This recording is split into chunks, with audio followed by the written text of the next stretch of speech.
ಕಿತ್ತಂಡೂರು ವೆಂಕಟರಾಮರವರ ಸಾರಥ್ಯದಲ್ಲಿ ನಡೆಯುತ್ತಿರುವ punch TV Kannada ನ್ಯೂಸ್ಗೆ ಸ್ವಾಗತ. ಕೋಲಾರ ಜಿಲ್ಲೆ ಮುಳಬಾಗಿಲು ನಗರದಲ್ಲಿ ಪ್ರಸಿದ್ಧ ಶ್ರೀ ದ್ರೌಪದಮ್ಮ ದೇವಿ ಜಯಂತ್ಯೋತ್ಸವ ಸಡಗರ ಸಂಭ್ರಮದಿಂದ ನಡೆಯಿತು.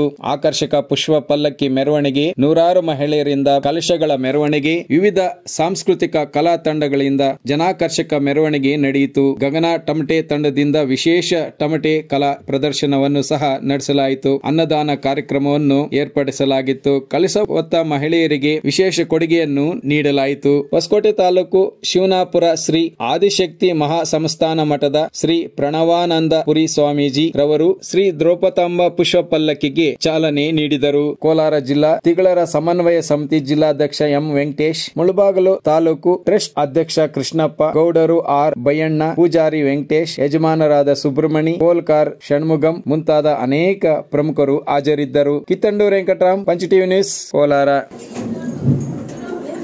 ಈ ದಿನ ವಿಶ್ವವಿಖ್ಯಾತ ಆ ದ್ರೌಪದಮ್ಮ ತಾಯಿಯ ಜಯಂತ್ಯೋತ್ಸವ ಇಡೀ ರಾಜ್ಯದಲ್ಲಿ 164 ಕರಗ ದೇವಸ್ಥಾನಗಳಿದೆ.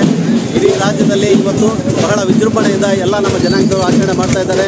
ವಿಶೇಷವಾಗಿ ಮುಳಬಾಗಿಲು, ಕೋಲಾರ ಜಿಲ್ಲೆಯ ಕೂಡನ ಬಾಗಿಲು, ಇಲ್ಲಿ ನಗರದಲ್ಲಿ 101 ದೇವಸ್ಥಾನ ಇದೆ. 101ರಲ್ಲಿ ನಮ್ಮ ದ್ರೌಪದಮ್ಮ ದೇವಸ್ಥಾನ ಕೂಡ ಒಂದು ಪ್ರಸಿದ್ಧವಾದ ದೇವಸ್ಥಾನ. ಈ ಒಂದು ಕಾರ್ಯಕ್ರಮ ಜಯಂತಿ, ದ್ರೌಪದಮ್ಮ ಜಯಂತಿಯನ್ನು ಸುಮಾರು 15-16 ವರ್ಷಗಳಿಂದ ಬಹಳ ವಿಜೃಂಭಣೆಯಿಂದ ಆಚರಣೆ ಮಾಡ್ಕೊಂಡು ಹೋಗ್ತಾ ಇದ್ವಿ.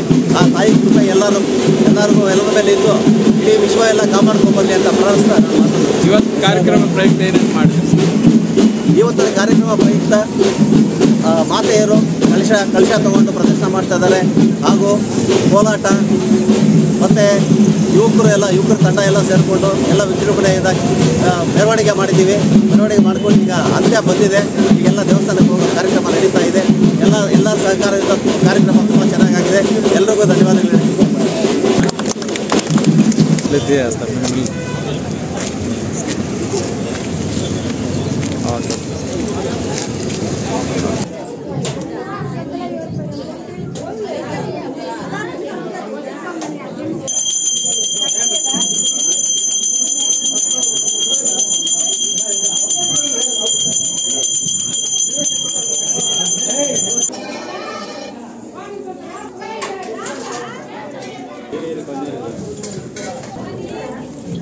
ತಗೊಳ್ಳಿ.